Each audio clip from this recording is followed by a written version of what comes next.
Hello and नमस्ते, welcome to addition online. आज के वीडियो में हम लोग पढ़ने वाले हैं क्लास 9th का चैप्टर नंबर 10 द बेगर। चलिए बिना देरी के करते हैं हम लोग आज का वीडियो स्टार्ट।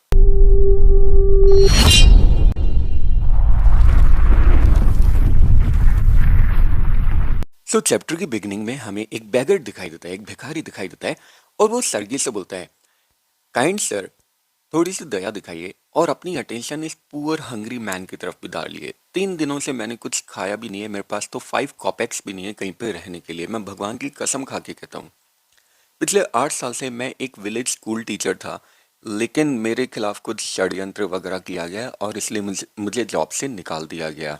अब 1 साल हो चुका है और मेरे पास करने के लिए कुछ भी नहीं है। जब एडवोकेट सरगी उसकी तरफ देखता है, उस बैगर की तरफ जिसने फटे हुए कपड़े पहन रखे थे, तो उसे कुछ याद आता है कि शायद इस आदमी को इसने पहले भी कहीं देखा है। फिर वो बैगर बोलता है, सर अभी मेरे पास एक पोजीशन का ऑफर है प्रोविंस ऑफ कलुगा में, लेकिन वहाँ पे जाने के लिए मेरे पास पैसे नहीं है। हालांकि मुझे मांगते हुए शर्म तो आ रही है, लेकिन सर मैं क्या करूँ, सर्कमस्टेंसेस ही ऐसे हैं, सिचुएशन ही ऐसी है। सरगी की आंखें जाती है उस मैन के ओवर शूज पे, जिसमें से मतलब उसके जूते के ऊपर, जिसमें से एक थोड़ा ऊंचा था एक थोड़ा नीचा था, और अचानक उसे कुछ याद आता है। सरगी उससे बोलता है, देखो मैं तुमसे परसों भी मिला था सदोविया स्ट्रीट में, और तब तुमने कहा था कि तुम तो एक स्टूडेंट हो जिसे स्कूल से निकाल दिया गया, कोई स्कूल टीचर नहीं हो। अब अचानक बैगर बहुत ही ज़्यादा सरप्राइज हो जाता है, शॉक्ड हो जाता है, और वो बड़बड़ाते हुए बोलता है, नहीं नहीं सर, मैं कोई स्कूल टीचर, मैं कोई स्टूडेंट नहीं हूँ, मैं तो स्कूल टीचर हूँ। अगर आप चाहते हो तो मैं आपको अपने पेपर्स भी दिखा सकता हूँ। अब सरगी को गुस्सा आ जाता है और वो बोलता है, बोलिए तूने झूठ, उस समय तू अपने आप को एक स्टूडेंट बोलता था और तूने ये भी बोला था कि तुझे स्कूल से निकाल दिया गया, याद नहीं है तुझे? और सरगी को बड़ा गुस्सा आ जाता है और वो बोलता है, ये तो बहुत ज़्यादा डिसऑनेस्टी है, रुक मैं अभी पुलिस को बुलाता हूँ।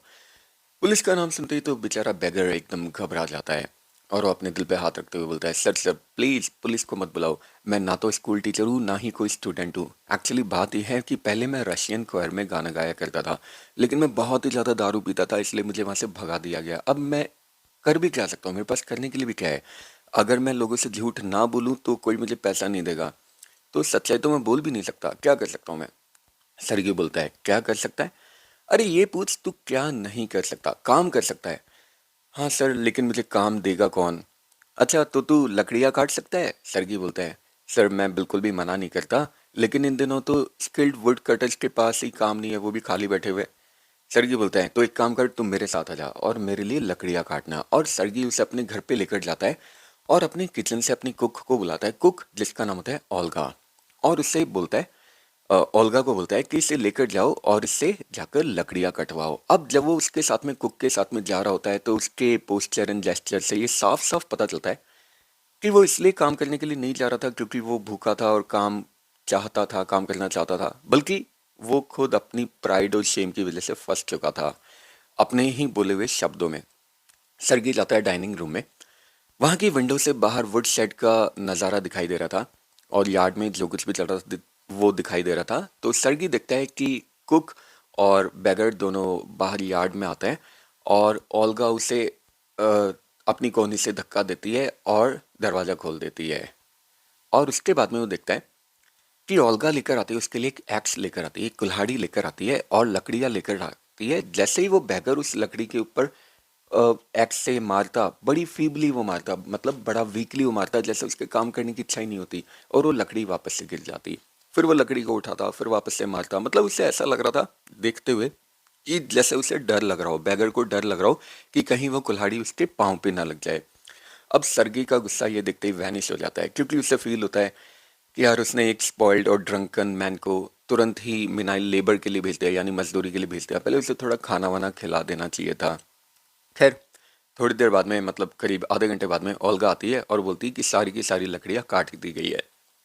सरगी बोलता है, ठीक है, उसको हाफ रूबल दे दो और उससे बोल दो कि अगर उसे दोबारा भी कभी काम की तलाश हो तो वो हर मंथ के फर्स्ट डे पे आ सकता है, यानी 1 तारीख पे आ सकता है, कोई ना कोई काम उसके लिए ढूंढ लेंगे।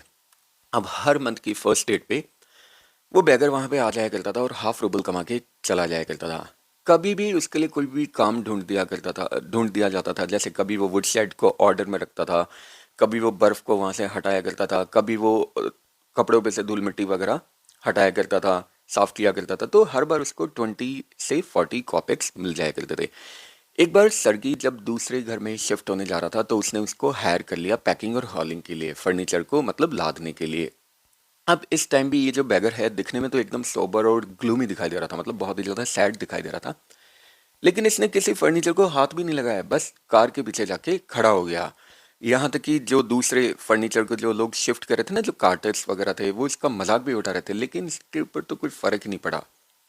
जब मूविंग ओवर हो गई तो सर्गी ने उसे बुलाया और बोलता है, उस बैगर को बोलता है कि मैं तुम्हारे लिए बहुत ही ज़्यादा खुश हूँ कि मेरे बोले हुए शब्दों ने तुम्हारे ऊपर इफेक्ट किया।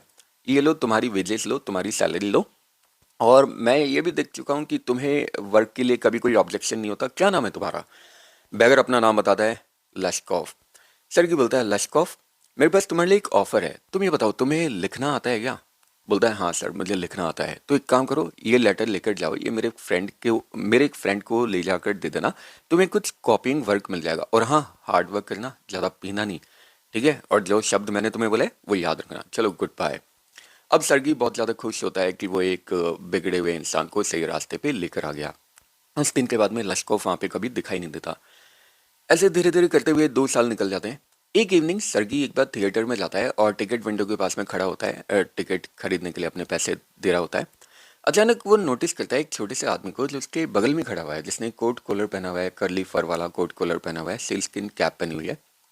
और ये जो फेलो था, मतलब ये जो आदमी था, ये भी बड़ा टिमिडली यानी बड़ा डरते हुए गैलरी में एक सीट के लिए डिमांड कर रहा था, खुले पैसे दिखाकर। सर्गी उसको पहचान लेता है और वो बोलता है, अरे लश्कोफ, ये तो तुम हो। और क्या चल रहा है, क्या कर रहे हो तुम इन दिनों? लश्कोफ बोलता है, सर मैं एकदम बढ़िया हूँ, अब मैं एक नोटरी बन चुका हूँ और 35 रूबल्स मुझे एक मंथ के मिलते हैं। सर्गी बोलता है, थैंक गॉड, मैं बहुत ज़्यादा खुश हूँ तुम्हारी वजह से कि मैंने तुम्हें उस दिन थोड़ा सा पुश दिया और आज तुम सही रास्ते पे आ गए। एक तरह से तुम मेरे ग्रैंडसन हो गए, और थैंक यू ओल्ड मैन, मेरे वर्ड्स नहीं भूलने के लिए। लश्कोफ उसे भी थैंक यू बोलता है और बोलता है, सर अगर मैं उस दिन आपके पास में नहीं आता तो आज भी मैं अपने आप को एक स्कूल टीचर या फिर एक स्टूडेंट ही बोल रहा होता, और आपको भी बहुत बड़ा थैंक्स कि आपने मुझे उस गड्ढे से बाहर निकाला। मैं आपके लिए तो थैंकफुल हुई, साथ ही साथ आपकी कुक के लिए, ओल्गा के लिए भी थैंकफुल हूँ, क्योंकि आपका तो मैं ज़िंदगी भर कर्जदार रहूँगा, इंडेप्टेड रहूँगा कि आपने मेरी लाइफ बचाई, लेकिन एक्चुअल लाइफ मेरी आपकी कुक ने बचाई। सर्गी बड़ा सरप्राइज हो जाता है और वो पूछता है, ऐसा कैसे? फिर वो बोलता है, लश्कोफ बोलता है, बैगर बोलता है, सर जब मैं आपके घर पे आया था वुड चॉप करने के लिए तो वो मुझे बहुत गंदे गंदे गालियाँ देती थी, गुस्सा किया करती थी कि तू तो एक नंबर का बेवड़ा इंसान है, तेरे लिए नर्क में भी जगह नहीं है, और मेरे सामने बैठ जाया करती थी और रोती रहती थी, मुझे बड़ी बड़ी ताने देती रहती थी कि तू सबसे ज़्यादा अनहैप्पी मैन है। और सर आपको पता है, आज तक मैंने कभी एक वुड को भी चॉप नहीं किया, एक स्टिक को भी मैंने कभी चॉप नहीं किया, उसने मेरे लिए सारी वुड्स को चॉप किया, क्योंकि मैं उस समय काम करना ही नहीं चाहता था। अब मुझे खुद को पता नहीं है कि उसकी वजह से मैं क्यों बदल गया, क्यों उसने मुझे बचा लिया, और क्यों मैंने बिल्कुल पीना छोड़ दिया जब मैं उसकी तरफ देखा करता था, क्योंकि वो मेरे सामने बैठ के एकदम रोया करती थी मेरे लिए, और उसी वजह से मेरे हार्ट में ये चेंज आ गया। अच्छा सर, अब मूवी का टाइम हो गया, चलो अपन मिलते हैं, बाय बाय। और लश्कोफ और सर्गी दोनों अपने अपने रास्ते चले जाते हैं और स्टोरी यहीं पे एंड हो जाती है। आई होप आप लोगों को चैप्टर बहुत अच्छे से समझ में आ गया होगा। फिर भी अगर किसी तरह का कोई डाउट है, कमेंट बॉक्स में नीचे ड्रॉप कर देना, ट्राई करूंगा आंसर करने की। जल्दी मिलते हैं इसी तरह की और किसी मजेदार वीडियो में। नेक्स्ट वीडियो तक के लिए have a good day, take care, bye bye. जय हिंद, जय भारत, राधे राधे।